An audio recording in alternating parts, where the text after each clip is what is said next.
Ellos vivieron como judíos, hermanos. Y usted sabe muy bien la historia, si no, búsquelo en internet, busque, investigue. Y usted, todo el mundo sabe que la iglesia cambió con Constantino, de lo que nació la iglesia romana católica apostólica, como se llama. Así que, hermanos, tengan en cuenta eso. Vamos a leer algunas escrituras que nos hablan de estos tiempos. Vamos a ir a Zacarías, el profeta Zacarías, el capítulo 8, y vamos a dar cuenta, y quiero que escuchen esto, porque esto solo está pasando en estos últimos tiempos de restauración, porque esto antes en la historia no había sucedido. Le dije Zacarías capítulo 8, vamos a leer del verso 20 al verso 23. Mira lo que dice la palabra de Dios. Así dice Yahweh Sebaot, aún vendrán pueblos y habitantes de muchas ciudades, y los habitantes de una irán a otra diciendo, vamos, vayamos a aplacar a Yahweh y a buscar a Yahweh Sebaot. Yo también iré. Y dice, y vendrán muchos pueblos y naciones poderosas a visitar a Yahweh Sebaot en Jerusalén y a aplacar a Yahweh. Así dice Yahweh Sebaot. En aquellos días acontecerá que 10 hombres de todas las lenguas de las naciones asirán fuertemente por la orla de un judío diciendo, déjanos ir con vosotros, porque hemos comprendido que Dios está con vosotros. ¿Oyeron, hermanos? Este es el momento de estos tiempos, eso es lo que está pasando el día de hoy. ¿Por qué? Porque antes, cuando en la historia de la iglesia ha pasado, como les dije, por muchas restauraciones, pero la iglesia antigua también, ¿qué es lo que decía?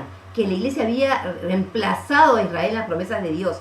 Pero cuando Israel regresó a la tierra, ¿qué hizo? La iglesia tuvo que cambiar. Entonces ya no es la teoría del reemplazo, sino nació la teoría de la dispensación, en que Dios tiene diferentes tiempos y que ahora estamos en la dispensación de la gracia, como que si Dios cambiara. Pero bueno, entonces miren estos, hermanos. Este pasaje es bien claro, que 10 hombres de las naciones. Tenemos que entender que cuando dice 10, la palabra 10 es totalidad en el hebreo, es un simbolismo de 10. No quiere decir que solamente son 10 naciones, sino quiere decir que de todas las naciones, dicen hombres de todas las naciones, se asirán de la orla de un judío. ¿Qué es la orla? El talit, el manto de un judío, y le dirán, queremos ir contigo, porque hemos comprendido que el Señor está contigo. Y yo le pregunto, hermanos, ¿ustedes creen que antes ha pasado eso? No. El antisemitismo ha sido muy grande en la historia de la iglesia. Años tras años de persecución, de acusar a los asesinos de Cristo, todo lo que se le ha hecho al pueblo del Señor. Y yo creo que la iglesia tiene que empezar a arrepentirse, porque algún día le va a tener que dar cuentas a Dios de lo que ha hecho.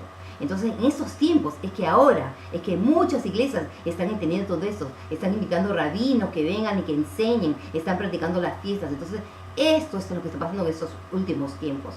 Vamos a leer otro pasaje, que es muy conocido, que está en el profeta Amós, el capítulo 9, que también habla un poco de la restauración, aunque de una forma diferente, pero lo vamos a ver claramente. Dice, el capítulo Amós 9, el verso 11, dice, en aquel día levantaré el tabernáculo de David ya caído, y cerraré sus brechas y reconstruiré sus ruinas, y lo edificaré como en los días de antaño.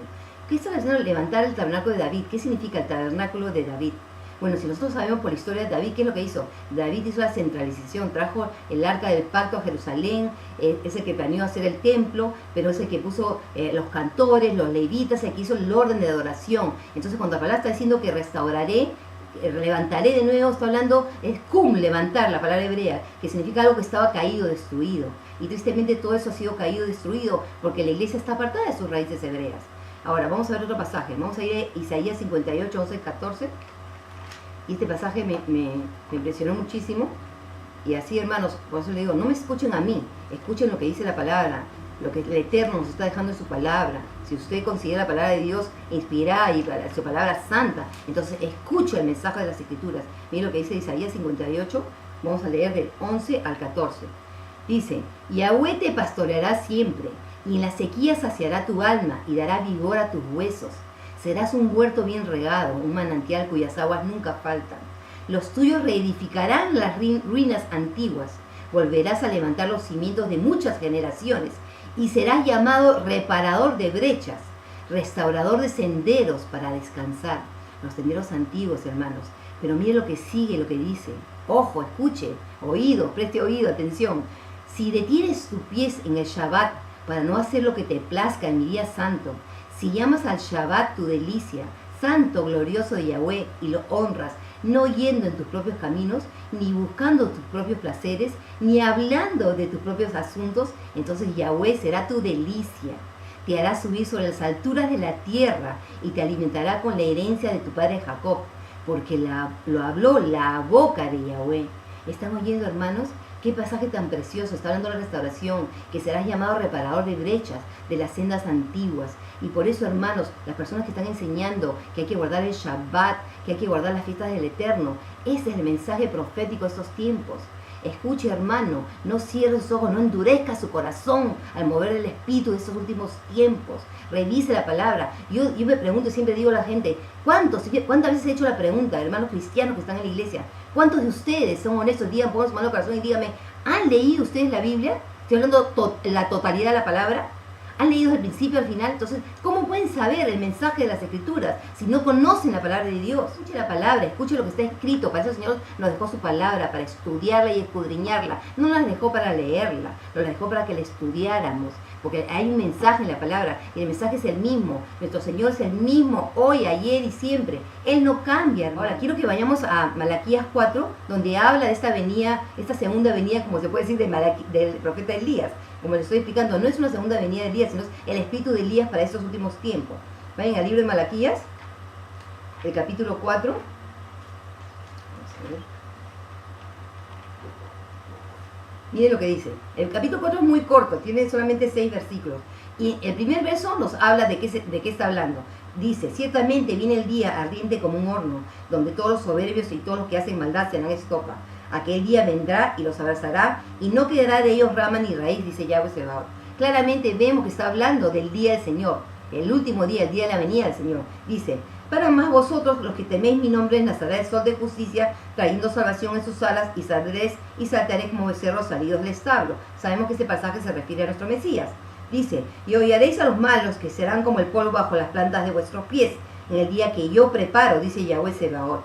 Ahora, preste atención a este verso. Dice, acordaos de la ley de Moisés mi siervo, que le prescribí en Horeb para todo Israel, con sus ordenanzas y preceptos. He aquí, yo os envío al profeta Elías antes que venga el día de Yahweh grande y terrible. Él hará volver el corazón de los padres a los hijos y el corazón de los hijos a los padres, no sea que yo venga y tenga que consagrar la tierra al exterminio.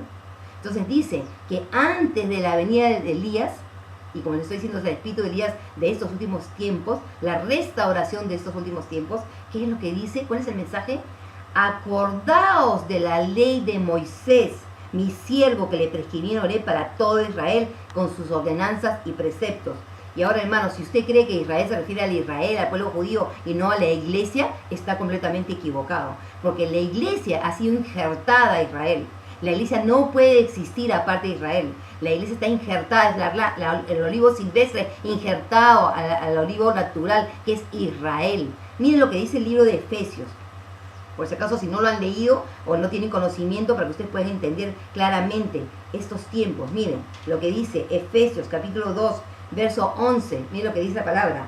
Por tanto, acordaos de que anteriormente vosotros, los gentiles en la carne, anteriormente, ustedes, los gentiles en la carne, los llamados incircuncisión por la llamada circuncisión hecha por manos en la carne, en aquel tiempo, dice, estabas sin el Mesías, apartados de la ciudadanía de Israel y extraños a los pactos de la promesa, y no teniendo esperanza sin Dios en el mundo. Entonces, ¿cómo estaban los gentiles antes?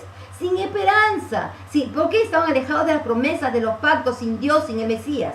Pero ahora en Jesús el Mesías, vosotros que en un tiempo estabais lejos, fuisteis hechos cercanos por la sangre del Mesías, porque Él es nuestra paz, de que ambos hizo uno y derribó la pared intermediaria de separación, es decir, la enemistad, aboliendo en su carne la ley de los mandamientos dados en reglamentos, para crear en sí mismo de los dos un solo nuevo hombre, haciendo la paz.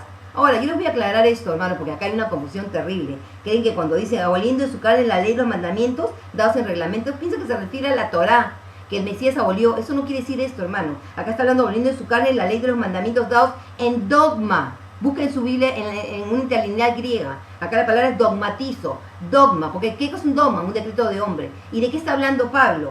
¿Qué está hablando? Está diciendo que antes derribó la pared, la enemistad de separación que había. ¿Quién había hecho esa pared de enemistad? Sí, el pueblo del Señor. El pueblo del Señor que consideraba a los gentiles paganos, que no se sentaban. ¿Se acuerdan Pedro? Que se sentaba con los gentiles, después cuando venía el pueblo, los hermanos judíos, aparentaba como que no se sentaba con ellos. Es decir, esa es la realidad. ¿Por qué? Porque eso es lo que había en el primer siglo, había una separación. Pero Pablo entendió, y Pedro entendió en la visión en Hechos 10, el manto sobre los animales, ¿qué es lo que pasó? El Espíritu Santo vino sobre Cornelio, que estaba incircuncidado. Entonces eso significa que de que el Espíritu venía, los gentiles no tenían que circuncidarse, esa es la realidad. Pero la cosa clara es eso, entender que cuál es la barrera que derribó el Mesías. La barrera de separación que habían hecho ellos mismos.